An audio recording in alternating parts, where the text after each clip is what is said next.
everybody. Welcome to NUFC Talk TV. My name is Chris, the American Mag. Don't forget to subscribe, hit the like button. Let's get to 100 likes right now. You know what the goal is. As soon as you watch the video, smash that like button. Thank you so much for coming and watch Newcastle United Talk TV. We put up videos all the time, live shows every night, and also during middays in the UK. So thank you so much for your preference, and we just keep on moving onwards and upwards. So appreciate your support as usual. So we're gonna, I guess, take a look at. We're not gonna touch on too many news right now, simply because later on tonight we're gonna have the undisputed show, me and the mighty win, discussing the latest news, and that's gonna be a long, in-depth analysis, hopefully, of what's been going on with Newcastle United. We do have some news, some rumors, some transfer rumors that we need to cover. A big striker rumored for Newcastle United that I saw today. And like I said, these are just rumors, news, and it's always good to keep the conversation going and get your perspective as well on what you think we should do. Maybe you don't rate these players, and you say, "No, I don't want them," and that's why we bring these live shows so you can have your opinion. So please don't forget to tune in 9:30 UK, 9:30 p.m. UK for a late night discussion on all things Newcastle United. We're going to discuss Simon Jordan as he rages at Newcastle's inability to spend and clashes with Martin Keon on their progress. So we're going to talk about that. Simon Jordan has been critical of Newcastle United, especially he had a bust up, if you will, with Amanda Stavely, and a lot of Toon fans don't like Simon Jordan. Myself, I don't like or dislike Simon Jordan. I think sometimes he says things that I agree with. Sometimes he says things that I don't agree with. And to me, when it comes to opinions, that's what it's about: agreeing or disagreeing. And liking or disliking, I don't know the guy, so I couldn't tell you I like him or dislike him. But to me, whether you agree or disagree. So we're gonna get into what he said. Apparently, he defended Newcastle United in this conversation. So it'll be interesting to see what he has to say. But before we do that, we're just going to remind people: smash the like button, subscribe if you're new, become a member if you can, and help us support the channel and bring more Newcastle United fans, of course, to the channel. If you're out there walking around, let them know about the channel NUFC Talk TV on YouTube.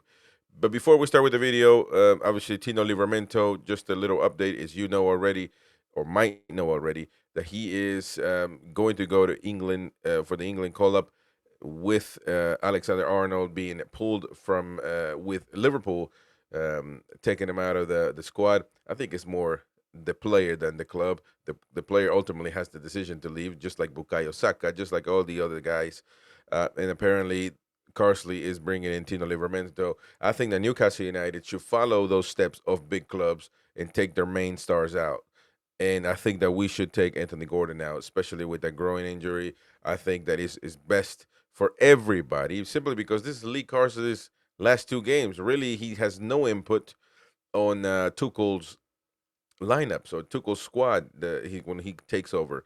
So, based on that alone, I would simply just take him out. I mean, why do we have to keep risking these lads? For what reason? When the manager is a temporary manager, yeah, you can say Tuchel's watching, but Tuchel already has an idea on what he wants to do for this team. And plus, yesterday I was told that Tuchel wanted him for Chelsea, wanted 50 million for him, wanted to pay 50 million for him to bring him to Chelsea back when he was at Everton. So so apparently he already rates him, and I think that it makes no sense for us to expose our players to get hurt, to get longer term injuries, especially a groin injury is very touchy, very soft, man. You got to be careful, and it hurts a lot. So I would not risk him at all. I would not risk him. But the club seems to be a bit laid back on those decisions, and they're going to follow what the player wants to do. Maybe they're thinking it will give Gordon a boost to keep going to the international team. But at some point in time, you have to focus on what's best for the team. And it doesn't really affect his international call ups in the future anyway. Like I said, Lee Carsley, temporary manager, not really going to affect Tuchel's decision making, in my honest opinion. And I think that now looking in hindsight, Gordon didn't have a good performance against Nottingham Forest. and maybe it was because he was feeling something going on with his groin, so he wasn't himself. He couldn't go full speed running. He couldn't cut in and out because of that groin. And when you make those sudden changes, it hurts a lot. So maybe he wasn't himself, and because of going through the match later on to the match, he made a move and he felt a pull or something there, so he had to leave the game early. And so now, instead of giving him a bit of time to recover, to take a breather, um, he's going with England, and more than likely he's going to play. They're going to be playing against Finland and Greece, I believe, once again. So it's something that you got to take in mind. I just hope that he wasn't in that position, certainly. But it is what it is, isn't it? But Tino Livramento will be going, and the lad, maybe it will be a boost for him as well mentally, Livramento, to go there. And hopefully he doesn't get hurt or anything like that, because if he gets hurt, Mr. Trippier might be coming back after the international break. Just might. We don't know. We have no clue. We shall wait and see. I guess let's not waste any more time. Let's go right. And by the way, please smash the like button. Please do that. That helps us a lot. And let us go with Simon Jordan as he rages at Newcastle's inability to spend, and clashes with Martin Keon on their progress. Let's take a listen, and we're gonna pause and assess this whole situation. Let's go. Newcastle United and their fans, they beat Chelsea in the Carabao Cup. Arsenal went up to St James's Park. I was there. They beat them, and thereafter they went to Nottingham Forest at the weekend, and they won by 3-1, having been a goal down at the start of the match. So really, they did well during the match. They weren't a goal down at the start of the match, but really, amidst murmurings in some quarters of discontent, Newcastle seemed to have righted the ship somewhat. Just before we came on air, I spoke to the former owner, the much respected Sir John Hall, great friend of ours, and I said to him, is that exactly what they've done? A big week for them, and have they stopped those murmurings of discontent? The murmuring started, some weeks ago. When you're sitting outside in Newcastle now looking in, begin to wonder basically what's been happening about the manager, etc., and it was previously with the English Post. And it concerned me some time ago when I heard someone in the club reportedly said if England wanted Howe as the manager, they wouldn't stand in the way. That basically disturbed me somewhat, because it seemed to me to say that you can go if you want to go. And I have a good high regard for Eddie Howe and what he's done. And we've lost now the chief executive, and we lost Amanda. So there's been some movements within the club, and to keep running basically hasn't been any problems for some time now. But the last couple of games have been brilliant, and that's why I'm feeling joyous this morning after yesterday's game. When they win, it's like a shot in the arm. It just lifts you. That's all. It's always been the case in Newcastle, yeah. So now Eddie is celebrating 3 years. Well, first of all, interesting comments. I didn't think, Sir John Hall, certainly not very active when it comes to football nowadays, and obviously he's an older gentleman. But to many, he was one of the best owners / president, whatever you want to call it, chairman of Newcastle United in his history. So don't know that we compare. I mean, I don't know that people would say the PIF is. Certainly, we don't. I don't think we have enough to say the PIF is right now. I don't think we haven't won a trophy. We haven't done anything. We going towards that.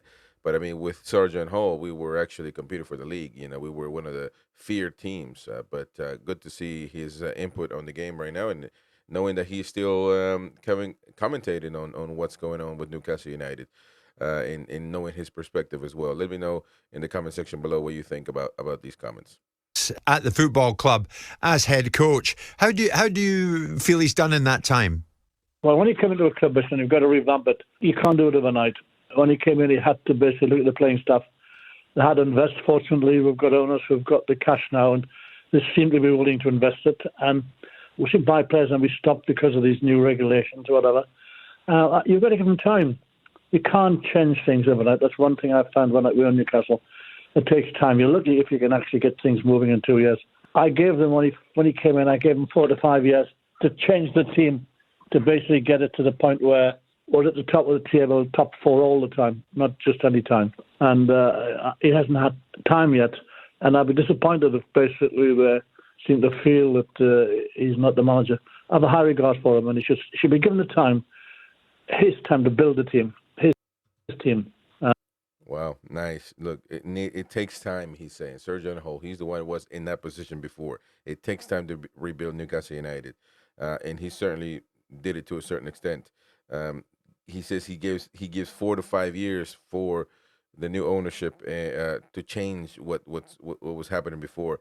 Now this is basically third year going into to the fourth, and you know is that. eh, 4 to 5 years is coming sooner than later. Have we made progress enough to say that we're going to be one of those big teams in Europe? Yeah, it might be, and I might have to disagree a bit with Sergeant Hall because it might just take a little bit longer nowadays because of the competition. At the time that he was man, I mean, that he was the chairman of Newcastle. Obviously, you can't just talk about all the years, but just from what I can gather. Obviously, I wasn't certain areas. I wasn't even born certain years, and then obviously I was alive in the later part of the '90s. But I mean, I can only go back and see what was happening back then. Um, but from what I've always seen in the late '90s, there it was four established clubs, and that was Manchester United, Arsenal, Liverpool, and Newcastle United. Manchester City weren't in the picture yet. Chelsea weren't in the picture yet when it comes to big clubs.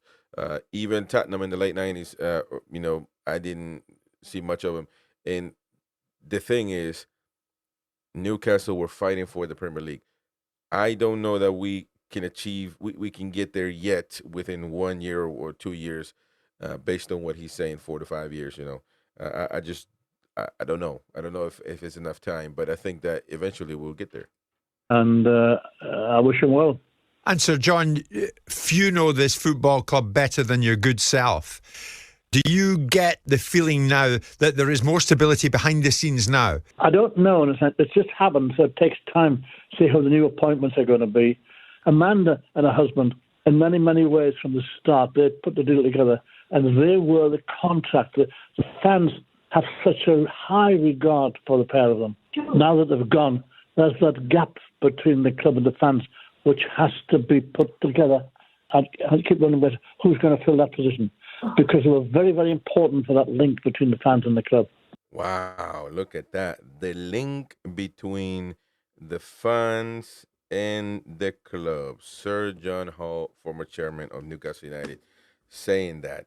And Amanda and Murder, according to him, and according to a lot of people, to be honest, and that's why I bring it up as a good point that Mr. Sir John Hall is coming up with, between having that link. There's a missing link between the fans and the club. And I couldn't disagree, to be honest.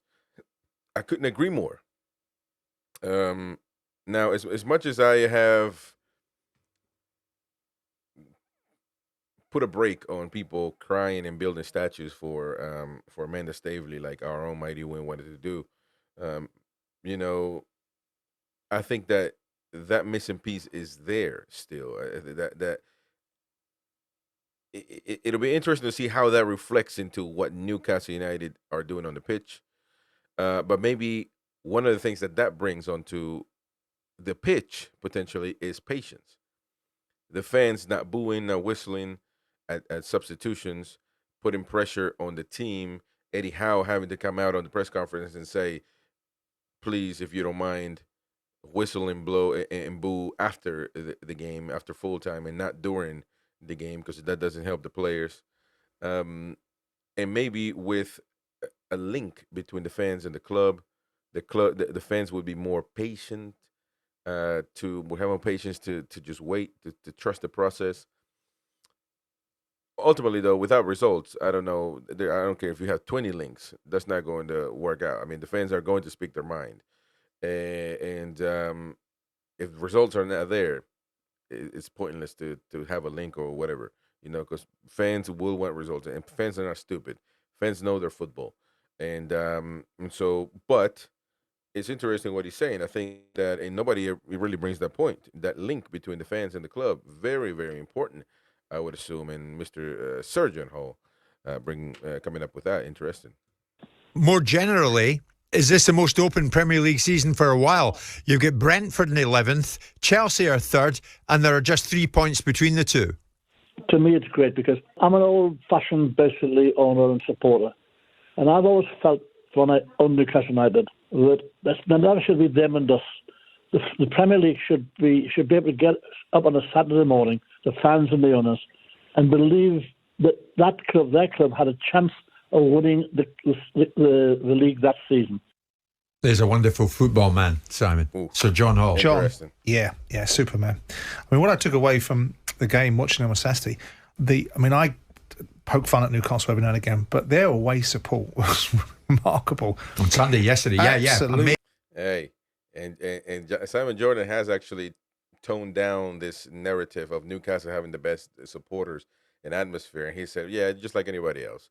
And when somebody tells them, yeah, but they got good supporters, yeah, everybody else has supporters, everybody else cheers and boos or whatever. But now he's coming up, he's agreeing on the away supporters, and you got to admit, Newcastle United do have the best away supporters. I mean, they're singing nonstop, and you actually take a look at what's happening with Forest in the Forest game. It almost seemed like on the 3 goals that Newcastle scored, it almost felt like St. James's Park. It was unbelievable. I don't know if they had the mics too close or whatever, but it was great. Amazing. Yeah. I mean, you look at the fact when Newcastle scored and they're waving on their own fans like it's a home game. And the noise and the reaction from the Newcastle fans at the City Ground, where Forest are in good nick. Forest's fans are in good nick. But you look at the Newcastle fans and you just say, wow, what a support base. John was brilliant for that football club. John did lots of things for that football club that are, some of them are known, some of them are not known. And so I always like, it's interesting. Last time I saw him a couple of years ago with you, he was talking about the ownership models of how it really shouldn't be overseas, ownership models, and it really should be not so, but a little bit less important now, given the fact that Newcastle have an ownership but model. I think you think, Simon, in about 4 or 5 seasons, they should be Champions League regulars. Well, the difficulty for Newcastle, as we've discussed, is the system is rigged against them. Because this ridiculous PRS that's been brought in to fix whichever particular problems the Premier League didn't have. There we go. Other parts of the football pyramid might have had some problems, but the Premier League didn't have any. Means that Newcastle, how can Newcastle do what Chelsea and Man City were allowed to do? Impossible. How can they build? How can the owners come in, whoever the owners are, and go, right, Newcastle, we want a sustainability. How sustainable are you? Oh, well, we're worth about 3 trillion. Well, that sounds pretty sustainable to me. Okay, so the sustainability side of the argument doesn't really fall into play. So why can't they invest? Because the system has been geared towards now the trapdoor being pulled up and no one else joining the elite gang. Were they beginning, and I use a line that Jim used, were they beginning to flatline at the start of the season, Newcastle? I'll answer that for you. Yes, they were. Now, No, I will pause there, Mr. Martin Keon. I'm very critical of my club. Nobody can ever tell me that I'm an ass kisser of my club. When I feel like I need to criticize, I criticize. When I feel like I need to praise, I praise. And as much as I have pointed out what I thought we did wrong and think we did wrong this season, we actually had one of our best starts this season as far as points is concerned. Performances haven't been exactly pretty, haven't been exactly great, and there's always going to be room for improvement. But what Mr. Keon here is saying is completely false. We weren't starting to flatline in the beginning of the season, or the start of the season, of what he's bringing. Now, after probably the performances weren't great, and that's what when you come on in here, and I'm sure that's what they have to do over there in Talksport. When you come on in front of a camera, in front of a mic, you can't just say, okay, Newcastle United won 1-3. Show the score, and let's go home, leave it there for an hour. We gotta come here and analyze the game. When you analyze the game, then you're going to have to point out certain defects, certain things that didn't work out, certain things that did work out, certain plays that didn't perform or performed. But you can't say that we were flatlined at the start of the season. I don't agree with that. now, what they've done very well, they lost 2 games. They lost against Brighton at home, which they hadn't done. We just said earlier in the programme, was it 14 games, 1 defeat? Then they lost to Chelsea, and they were at crossroads. And I think what Eddie Howe, you have to look at what he's done, a body of work, 5th from bottom when he went there, taking them to the top 4, into Europe as they were. And it seemed to be at a crossroads before they played against Arsenal recently. Yeah. And what he did very cleverly was he got all the group together And he said, look, okay, let's have a look at the achievements in that period. Let's look at the good things that we've done. Because you want more, don't you? You always want more, but no one ever really gets a pat on the back. Depends what the narrative was, though. Yeah, but what See, it I did, wouldn't say they were created the flat, feel-good factor. I wouldn't say they were flatlining because Newcastle are not Arsenal. Yeah, but they didn't And make they're it. not one of the legacy just a minute, football They clubs. didn't They make might be it. They brought didn't into make that it into the place. Champions League for a second season. You mean they Make- overachieved? Ultimately, Well, whatever Yeah. you, they whatever you, overachieved. Yeah. Newcastle you too can't have quickly. it. Can't have it both ways. Well, we can. Okay. On that point, I don't think we personally, and a lot of people will be divided on this one. I don't think we overachieved. Overachieving to me is somebody that does something that nobody expects. And certainly you can argue that we did something that nobody expects. Certainly nobody thought that we were going to finish in the Champions League that year. So with that being said, yeah, on the based on the definition of the word, I will have to shake anybody that thinks that we overachieve. Shake your hand. But nobody gave us any points. Nobody went to VAR and said give Newcastle 2 penalties so they can win. Nobody scored an own goal for some reason, and all of a sudden we won. I think we earned and got every single point that we got. We earned it, and based on that knowledge, I don't think we overachieved because I almost feel that people use. I wouldn't have an issue with that word if it was used properly, but I feel like other fan bases and everybody else, and even including Newcastle United fans, that don't like the ownership, that don't like the manager, use that word to say that we didn't deserve it and that it was going to be a fluke, that it was going to be a once in a lifetime achievement, and that's why I didn't like that statement or that expression for our season in 22-23. So that was based on that. Now, it is what it is. You want to use overachieve, that's fine, but because these are the reasons why I don't agree with that. Okay, well, you can. So anyway, so let's look at what they've done. So they have this video, everybody looks at it, and then suddenly the feel-good factor comes back. The team spirit's there. I'll tell you what, they showed a hell of a lot of character at the weekend to come back in that game. They did. Forest in the top 3, played very well, beating Liverpool this season, the only team to do that. And what I saw, and then I saw depth in the squad. I saw Barnes coming off the bench. They've got good players. Gordon, Isak, Joe Linton, Almiron, been developed by the manager, previous manager, couldn't get a tune out of them. But this fella does. The only reason there's a narrative around Newcastle is because people have billed them as the world's richest club. But they can't spend any money, though. In The isolation, reality is they can't spend the money they want That's to. what I said a moment ago. But in isolation, you strip out the ownership model and say, what would be the expectation of Newcastle to be a decent Premier League football club, to be a club that's challenging at the top end of the table, a bit like John Hall created 25, 26, 27, 28 years ago. Yeah. But the narrative is world's richest owners. They are the next Man City cab on the rank, waiting to happen. But the current group showed great character at the weekend. There's another Martin. Martin's a Newcastle fan. Very little discontent. Well, we're going to get into Martin, the Newcastle fan, in a minute. But at the end, look, what would be the expectation? I disagree with Mighty Win all the time. He thinks we're a small club. I think we're a big club. I think that Aston Villa is a big club. I think that, Everton is a big club. Then we have to look, and we have to look real close. I mean, I understand that Nottingham Forest might have a reason to say that they are a big club. However, in my opinion, they're not. They won their cups a long time ago, which is but you still got to be competing. And I think they've been relegated too long, and they stayed in the championship too long at times. I think Newcastle United. I don't think Newcastle United did in the '90s were one of the top teams. Admit not winning anything. We were there, and like Simon Jordan says, what would be the expectation if we didn't have this ownership? Well, the expectation would be to be a club without Mike Ashley. Somebody else. If somebody else would have bought the club, it would be the expectations of of a club that's being out there for Europa League, for maybe now Conference League, and maybe that would be the tops of expectation. But it's still right there fighting for Europe, season in and season out, should be what Newcastle United expectation would be without this ownership that we have right now. With this ownership that we have right now, PIF, then the expectation goes much higher because, like Simon Jordan was saying, people would expect us to be the next Manchester City. And,